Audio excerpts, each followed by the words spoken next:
Salam dan semangat guru-guru hebat Indonesia. Perkenalkan, nama saya Mary Kristina Simorangkir. Saya adalah guru seni budaya dari SMA Negeri 1 Bungo. SMA Negeri 1 Bungo adalah salah satu sekolah yang berada di Kabupaten Bungo, Provinsi Jambi. Praktik baik saya berjudul Seni Budaya sebagai pembelajaran yang berpihak pada murid yang dapat menumbuhkan motivasi, kreativitas, dan inovatif peserta didik. Sebagai guru yang mengajar pelajaran seni budaya, seringkali saya menemukan tantangan dalam pembelajaran yang berkaitan dengan motivasi belajar peserta didik, kesulitan peserta didik dalam berpikir kritis, rendahnya pemahaman peserta didik tentang konsep dasar seni akibat kurangnya literasi, ide kreativitas dan inovatif dari peserta didik yang tidak terlatih karena terbatasnya waktu berkarya di sekolah. Hal ini menjadi latar belakang masalah untuk mendorong saya mencari solusi dengan menciptakan pembelajaran yang berpihak pada murid melalui pembelajaran yang menyenangkan, pembelajaran diferensiasi, pemanfaatan teknologi, mencoba hal-hal baru dalam berkarya, dan adanya ruang diskusi serta refleksi baik bersama murid maupun guru.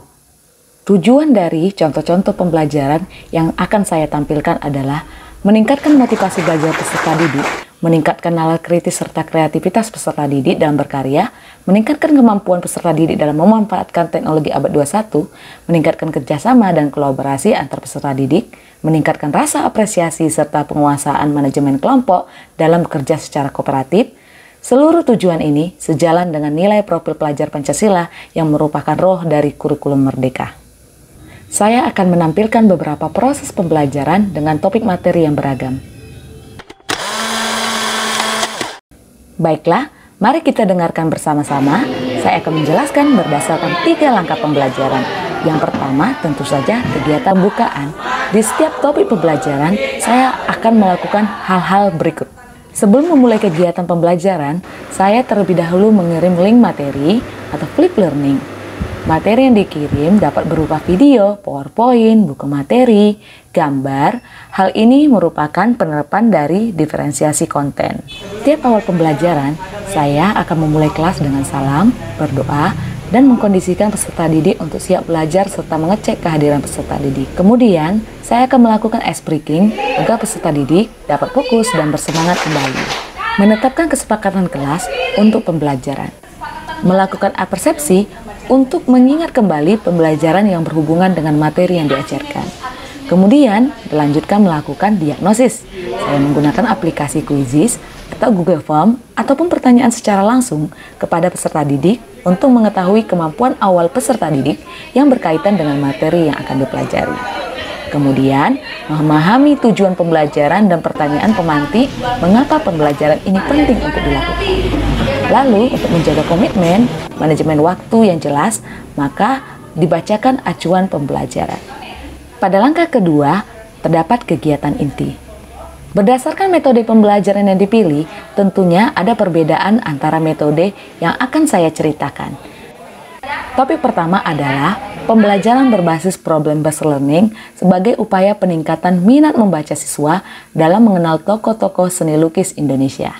Saya mengawali kegiatan inti dengan menayangkan PowerPoint berbasis audiovisual tentang tokoh seni lukis, memberikan link tutorial pembuatan infografis dan mading, serta mengajak peserta didik untuk membuka link literatur tentang seni lukis. Peserta didik diberi pertanyaan yang berkaitan tentang materi, kemudian juga diajak untuk mengenal tokoh-tokoh pelukis dari Indonesia dengan membuat infografis tentang kisah dan karya mereka, kemudian menerapkan hasil literatur pada bentuk mading kelas.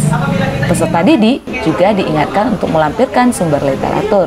Peserta didik bekerja secara berkelompok dan guru menuntun peserta didik serta membimbing penyelidikan dengan menjawab pertanyaan atau hal-hal yang kurang dipahami oleh peserta didik. Guru membantu peserta didik dalam mengembangkan karyanya. Kemudian peserta didik bersama guru melakukan analisis dan proses pemecahan masalah dengan mempresentasikan hasil literatur berupa infografis pada mading dan memberi umpan balik. Kegiatan ini terlihat simpel, namun kegiatan ini dapat memotivasi peserta didik untuk membaca kembali atau membaca lebih dalam tentang materi yang akan dibahas. Kemudian peserta didik dapat juga menuangkan diferensiasi produk di mana ia bisa menerapkan kreativitas dalam pembuatan media. Tantangan dalam kegiatan ini adalah peserta didik kesulitan dalam mencari literatur. Solusinya, guru mengirimkan link jurnal yang relevan. Pada topik kedua, pembelajaran berbasis PJBL dengan upaya peningkatan kemampuan peserta didik dalam pembuatan desain poster melalui Canva serta memanfaatkan media sosial seperti Instagram sebagai media apresiasi. Kegiatan inti diawali dengan stimulus contoh poster, demonstrasi pembuatan poster, penguatan prinsip pembuatan poster, dan jenis serta tutorial prosedur pembuatan. Guru memberikan pertanyaan mendasar berupa pentingnya kepedulian dengan lingkungan sekitar yang menjadi tema pembuatan poster serta LKPD lengkap dengan rubrik kriteria penilaian. Peserta didik didampingi untuk menyusun rancangan poster, menyusun langkah-langkah, memantau kemajuan pekerjaan peserta didik.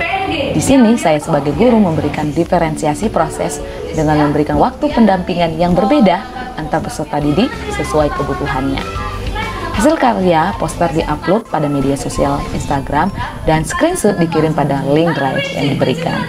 Kemudian untuk penilaian hasil, peserta didik mempresentasikan hasil karya poster untuk mendapatkan umpan balik. Tantangan pada topik kedua yaitu terdapat peserta didik yang belum terbiasa menggunakan aplikasi Canva. Kemudian solusinya adalah peserta didik diberi pendampingan demonstrasi dari guru.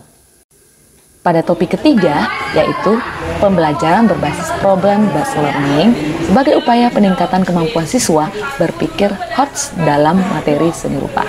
3 dimensi menggunakan permainan lomba cerdas cermat. Kegiatan inti saya mulai dengan mengorientasikan peserta didik terhadap masalah, di mana peserta didik diberi stimulus untuk menguasai topik materi dengan penayangan PowerPoint berbasis audiovisual tentang materi seni rupa 3 dimensi. Kemudian peserta didik diberi pertanyaan pemandu. Peserta didik diajak duduk berdasarkan kelompok yang sudah dibagikan, lalu melakukan tes yel-yel kelompok yang telah disiapkan. Karena kegiatan ini mengandalkan kecepatan dan kerjasama, maka dibutuhkan alat untuk mendeteksi kecepatan kelompok yang mengajukan diri untuk menjawab. Saya menggunakan WA dan aplikasi Play. Kuis lomba cerdas cermat terdiri dari 2 bagian, yaitu kuis pertanyaan pilihan dan rebutan. Kemudian anak-anak menjawab pertanyaan berdasarkan pilihan nomor soal. Kotak soal dibagi menjadi beberapa level berdasarkan tingkat kesulitan. Semakin sulit soal, semakin tinggi nilai poin. Guru mendata poin yang didapat setiap kelompok.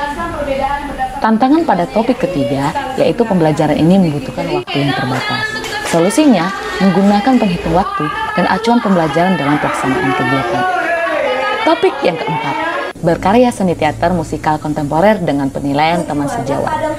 Penyusunan tim manajemen teater dibentuk berdasarkan potensi dan disetujui oleh seluruh anggota kelas. Selanjutnya, peserta didik juga diberi waktu literasi untuk memahami tugas setiap tim manajemen teater. Kemudian, peserta didik diajak menyusun tempat duduk secara melingkar. Peserta didik duduk bersebelahan dengan teman satu tim. Tim manajemen terdiri dari tim pertunjukan, tim produksi, dan penata pertunjukan. Asisten produksi bertugas untuk menuliskan jurnal harian setiap kegiatan teater. Di dalam jurnal, peserta didik mencatat hal-hal yang dikerjakan beserta dengan tantangan dan solusinya. Dengan ini, dalam setiap kegiatan kesehatan teater, peserta didik selalu melakukan refleksi. Pada pertemuan pertama, peserta didik melakukan bedah naskah yang telah disusun sendiri dan memulai casting untuk memilih aktor yang tepat. Pertemuan kedua, peserta didik bekerja di tim masing-masing di mana tim produksi melakukan latihan akting dan tari, tim penata pertunjukan menyiapkan perlengkapan yang dibutuhkan pada teater, dan tim pertunjukan yang berisi pimpinan produksi bertugas mengawasi, membantu mengarahkan jalannya kegiatan. Pertemuan ketiga, peserta didik mulai melakukan latihan lengkap. Pertemuan keempat, peserta didik melakukan pertunjukan teater. Pada saat pertunjukan dilakukan, peserta didik juga dilihat oleh pimpinan produksi dari kelas lain dan guru untuk memberikan apresiasi dan juga penilaian. Rubrik penilaian dan penilaian dibagi melalui link spreadsheet. Tantangan pada kegiatan ini adalah 1. Menjaga komitmen dan kerjasama peserta didik dalam melaksanakan tanggung jawab masing-masing. 2. Terbatasnya waktu pembelajaran seni budaya di jam intrakurikuler.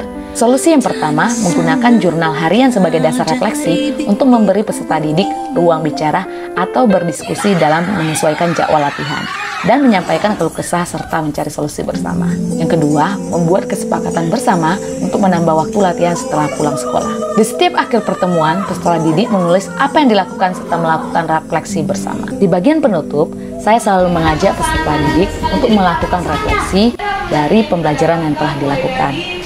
Guru-guru hebat Indonesia, saya berharap dari pengalaman mengajar saya dapat membantu atau memberi inspirasi kepada rekan-rekan guru se-Indonesia untuk menerapkan pembelajaran yang inovatif. Semoga video ini dapat bermanfaat untuk kemajuan pendidikan Indonesia. Terima kasih.